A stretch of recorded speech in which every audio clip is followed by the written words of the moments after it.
बिस्मिल्लाहिर्रहमानिर्रहीम। आज हम बेटा पढ़ेंगे Faraday law of electrolysis. Faraday बहुत बड़ा साइंटिस्ट, इसने बहुत जो है काम किया है केमिस्ट्री में। तो इसने एक चीज़ ऑब्ज़र्व की कि अगर हम इलेक्ट्रिक करंट किसी इलेक्ट्रोलाइट ज़्यादा देर तक पास करें तो जो अमाउंट इलेक्ट्रोड पर डिपॉजिट होगी किसी सब्सटेंस की वो ज़्यादा होगी। यानी इसका मतलब है द अमाउंट ऑफ इलेक्ट्रोलाइट या the amount of any substance deposit eight electrode is directly proportional to the amount of electric current passed through that electrolyte या that electrolytic solution. This is first law। यानी इसके दो हैं, एक है जी first law और दूसरा है second law. Second law of electrolysis, first law of electrolysis. तो फर्स्ट लॉ क्या है? फर्स्ट लॉ जो है ये बड़ी आसानी से समझा जा सकता है। देखें, हमारे पास एक कप है, अब चाय हर कोई पीता है, आप भी पीते हैं, मैं भी पीता हूँ। मुझे ये बताएं कि अगर इसमें शुगर आप ऐड करते हैं तो चीनी मीठी होती है, ज़्यादा ऐड करते हैं तो ज़्यादा मीठी होती है। कहते हैं ना, कोई चीज़ उतनी ज़्यादा मीठी होगी जितना ज़्यादा गुड़ पाओगे। पंजाबी कहते हैं ना, जितना गुड़ पाओगे उतना ज़्यादा मीठा। तो ये फर्स्ट लॉ ऑफ इलेक्ट्रोलिसिस भी यही है कि अगर हम ये दो इलेक्ट्रोड है, ठीक है, एक बैटरी के पॉजिटिव टर्मिनल के साथ है, एक नेगेटिव टर्मिनल के साथ कनेक्टेड है और ये किसी इलेक्ट्रोलाइटिक सॉल्यूशन में है। अब इसके ऊपर अमाउंट जो है इलेक्ट्रोलाइट की डिपॉजिट हो रही है एनोड के ऊपर, मसलन mx है, ये किस में चेंज होता है, m में और x2 में। तो ये जो m है इसकी अमाउंट ज़्यादा होगी अगर आप ज़्यादा इलेक्ट्रिक करंट पास करेंगे। This is first law of electrolysis. मेरा ख्याल है ये क्लियर हो गया होगा आपको। First law of electrolysis, the amount of the chemical reaction taking place at electrode, the amount of chemical reaction क्या हो गया, the amount of chemical reaction taking at electrode is directly proportional to the quantity of electric current pass through it। ये first law है, और जितना गुड़ पाओगे उतनी चाय मीठी होगी, बस। तो अगर आप ज़्यादा देर तक इन इलेक्ट्रोड को इस इलेक्ट्रोलाइट में डिप करते हैं तो इलेक्ट्रोड पर जो केमिकल रिएक्शन होगा वो भी ज़्यादा होगा। तो ये तो हो गया जी फर्स्ट लॉ, मेरा ख्याल है क्लियर है फर्स्ट लॉ। अब आते हैं जी सेकंड लॉ की तरफ। अच्छा, सेकंड लॉ जो है उसे पढ़ने से पहले एक चीज़ मैं आपको बता दूं कि ये फैराडे, ये क्वांटिटी ऑफ करंट भी मैंने बताई है। 1 फैराडे क्या है?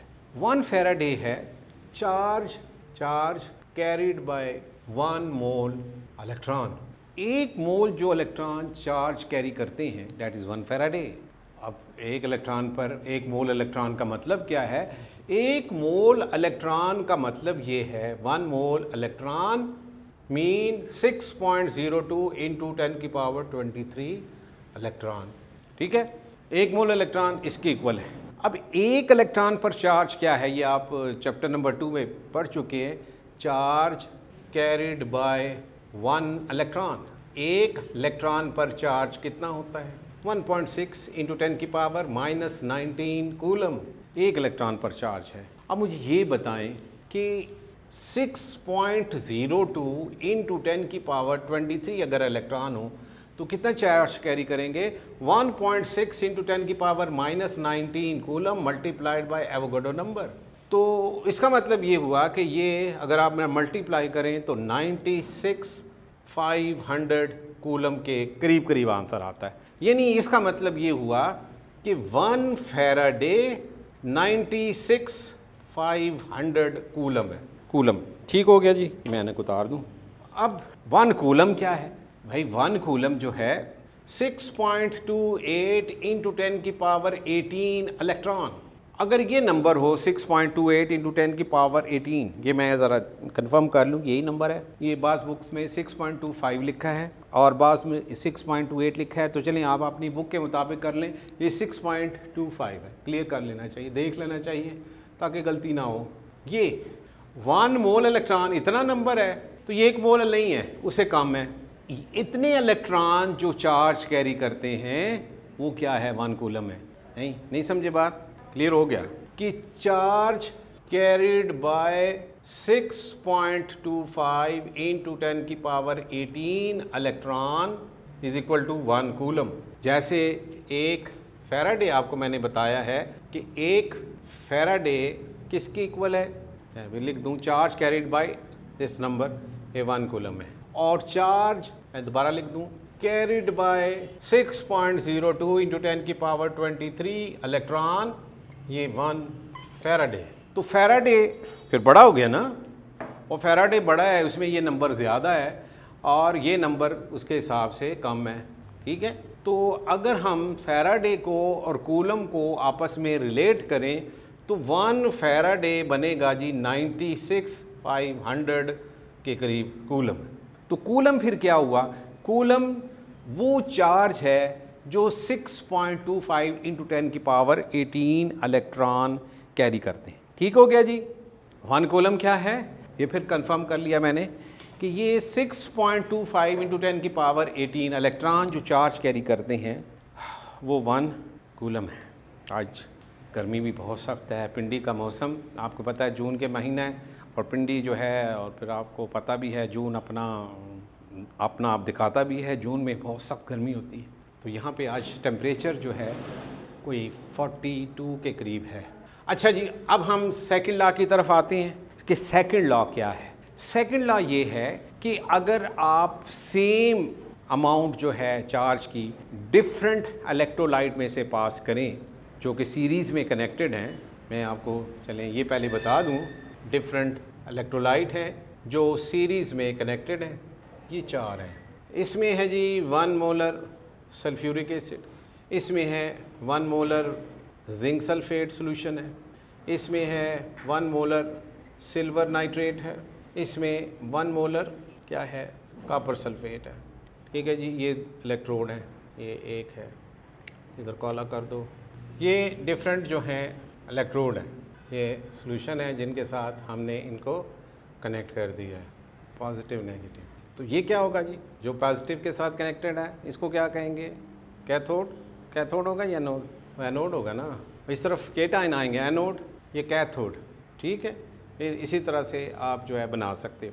अच्छा, जब सेम जो है चार्ज इन इलेक्ट्रोलाइटिक सॉल्यूशन में से पास करें, सपोज आप 1 फैराडे पास करते हैं, 1 फैराडे सब में से पास कर दो। 1 फैराडे का मतलब है कि आप एवोगाड्रो नंबर जो है इसमें से जो है गुजार रहे हैं, यानी 1 एवोगाड्रो नंबर इलेक्ट्रॉन पे जो चार्ज है उतना गुजार रहे हैं। तो जो इन इलेक्ट्रोड पर अमाउंट डिपॉजिट होगी वो किसके इक्वल होगी, इनके इक्विवेलेंट वेट के इक्वल होगी। अब यहाँ पे एक चीज़ नई आपके पास आ गई है, डेट इज़ इक्विवेलेंट वेट। ये आजकल टर्म यूज़ नहीं होती, ये जब लॉ था 1833 की बात है, 100 साल से भी ज़्यादा हो गए। आजकल इक्विवेलेंट वेट यूज़ नहीं करते, लेकिन आपको पता होना चाहिए what is equivalent weight. Equivalent weight किसी भी सब्सटेंस का किसके इक्वल होता है, उसका जो एटॉमिक वेट है उसको उसकी वैलेंसी पे डिवाइड कर दें, यानी एटॉमिक वेट ओवर वैलेंसी। मसलन जिंक जो है, जिंक 65 है, इसकी वैलेंसी जो है 2 है, तो ये कितना हो जाएगा 32.5। तो 32.5 is equivalent weight of zinc. Clear है जी। सिल्वर है, सिल्वर का एटॉमिक वेट, ये तो जिंक आ गया ना, इक्विवेलेंट वेट ऑफ जिंक। ये इक्विवेलेंट वेट किसका है, जिंक का है, सिल्वर का। या चलें कॉपर का निकालते हो तो कॉपर का 63.5 है, तो आप 63.5 को 2 पे डिवाइड करोगे, कॉपर की भी वैलेंसी 2 है, यानी जिस एलिमेंट की जो वैलेंसी है एटॉमिक वेट उस पर डिवाइड कर दें तो ये उसका इक्विवेलेंट वेट आ जाएगा। ठीक है, इसका मतलब ये हुआ कि अगर हम यहाँ पे जिंक, यहाँ पे सिल्वर और यहाँ पे कॉपर, तो आप कितना करंट पास कर रहे हैं, सपोज 1 फैराडे इनमें से पास कर रहे हैं, 1 फैराडे। अब देखें जिंक जो है, जिंक इसको 2 इलेक्ट्रॉन चाहिए न्यूट्रल होने के लिए, कॉपर जो है इसको 2 इलेक्ट्रॉन चाहिए न्यूट्रल होने के लिए, 2 इलेक्ट्रॉन कॉपर होगा। सिल्वर को 1 इलेक्ट्रॉन चाहिए न्यूट्रल होने के लिए। अगर हम इनको मोल में चेंज कर लें, जिंक आयन जो है ये सपोज 1 मोल है, तो इसको कितने 2 इलेक्ट्रॉन चाहिए ना, तो 2 मोल इलेक्ट्रॉन चाहिए और 1 मोल जिंक जो है ये प्रोड्यूस होगा। कॉपर आयन 1 मोल है, इसको 2 मोल इलेक्ट्रॉन चाहिए, 2 मोल इलेक्ट्रॉन, तो ये कॉपर में चेंज होगा, 1 मोल बना। अच्छा, सिल्वर आयन है, 1 इलेक्ट्रॉन चाहिए, ये सिल्वर में चेंज होगा। अगर ये 1 मोल हो तो इसको 1 मोल इलेक्ट्रॉन चाहिए, ये 1 मोल होगा। 1 मोल का मतलब क्या है? किसी एलिमेंट का 1 मोल क्या होता है? उसका atomic weight express in gram. 1 mole zinc, इसका मतलब क्या है? इसका जो एटॉमिक मैस है उसको एक्सप्रेस्ड इन ग्राम। तो क्या है जी जिंक का? अभी आपके सामने मैंने जिंक जो है 65 है, तो 65 ग्राम लिखेंगे तो ये 1 मोल जिंक हो गया, ये जिंक हो गया 1 मोल। और अगर आप 1 मोल कॉपर लिखोगे तो ये 63.5 ग्राम हो गए। अब समझें इस चीज़ को। सेकंड लॉ जो है समझिए क्या है कि अगर आप ये डिफरेंट इलेक्ट्रोलाइट हैं जो सीरीज़ में कनेक्टेड है, डिफरेंट इलेक्ट्रोलाइट हैं जो सीरीज़ में कनेक्टेड हैं, अगर सेम अमाउंट चार्ज की इनमें से पास करें तो जो अमाउंट इन इलेक्ट्रोड पे डिपॉजिट होगी that is equal to their equivalent weight. नहीं समझ आए? When the same amount of electric current is passed through different electrolytic solution connected in series, the amount of electrolyte deposit at electrode is proportional to their equivalent weight। यानी इसका मतलब ये है कि अगर मैं 1 फैराडे इन सब में से पास करूं तो ये जो सल्फ्यूरिक एसिड है, ये डाइल्यूट सल्फ्यूरिक एसिड है, तो इसमें जो पानी है एच आयन, ये 2 इलेक्ट्रॉन लेकर हाइड्रोजन में चेंज होंगे। हाइड्रोजन का जो एटॉमिक वेट है वो क्या है? 1 हो गया ना एटॉमिक वेट, और इस पे वैलेंसी भी 1 है, तो बैलेंस करने के लिए 2 लिखा है ना, तो 1, यानी यहाँ पर हाइड्रोजन जो प्रोड्यूस होगी 1 ग्राम होगी। यहाँ पर जो जिंक प्रोड्यूस होगा वो 65 नहीं होगा। क्यों नहीं होगा 65? हम क्या कर रहे हैं? हम 1 फैराडे पास कर रहे हैं, सेम अमाउंट 1 फैराडे इसमें से भी गुजरेगा, इसमें से भी गुजरेगा, इसमें से भी गुजरेगा, इसमें से भी गुजरेगा। तो यहाँ जो अमाउंट डिपॉजिट होगी ये इनके एटॉमिक वेट के इक्वल नहीं होगी। क्यों? देखें, अगर आप 1 मोल जो है जिंक, जो कि इसका 65 ग्राम जो है वो क्या है एटॉमिक वेट, यानी 1 मोल, उसको आपने ग्राम में एक्सप्रेस किया एटॉमिक वेट को, तो 1 मोल है। तो अगर आप 65 ग्राम जिंक के डिपॉजिट करना चाहते हैं तो आपको इलेक्ट्रॉन कितने देने होंगे? 2 मोल। और हम चार्ज इसमें से कितना पास करें? 1 फैराडे। 1 फैराडे का मतलब ये है कि 6.02 × 10 की पावर 23 इलेक्ट्रॉन जो हैं उन पर जो चार्ज है वो 1 फैराडे है। यानी इसका मतलब ये है कि आप इन सब में से 1 मोल जो है इलेक्ट्रॉन वो पास कर रहे हैं, 1 मोल। तो जिंक के जो है 1 मोल, उसको डिपॉजिट करने के लिए तो 2 मोल चाहिए ना, तो आप 1 मोल सब में से पास करें तो इसका मतलब है कि जिंक जो है वो आधा होगा, कॉपर जो है वो आधा मोल होगा, सिल्वर जो है ये 1 मोल होगा। पॉइंट समझ आ गया कि नहीं? कि जब आप सेम अमाउंट इलेक्ट्रिक करंट की डिफरेंट इलेक्ट्रोलाइट में से पास करेंगे तो जो अमाउंट डिपॉजिट होगी इलेक्ट्रोड के ऊपर वो किसके इक्वल होगी? उनके इक्विवेलेंट वेट के प्रोपोर्शनल होगी। अब जिंक का इक्विवेलेंट वेट क्या है? जिंक का इक्विवेलेंट वेट है इक्विवेलेंट वेट ऑफ जिंक। अभी आपको मैंने बताया 65 को 2 पे डिवाइड करें तो 32.5। तो यहाँ पे जिंक जो है कितना डिपॉजिट होगा? 32। क्यों भाई 32 क्यों हुआ? 65 क्यों नहीं हुआ? भाई आप चार्ज जो है कितना दे रहे हैं? 1 मोल ये दे रहे हैं ना, 1 फैराडे। 1 फैराडे का मतलब है कि आप 1 मोल इलेक्ट्रॉन इसमें से पास कर रहे हैं, सब में से पास हो रहे हैं, यानी 1 मोल पे जो चार्ज है इलेक्ट्रॉन का वो आप पास कर रहे हैं।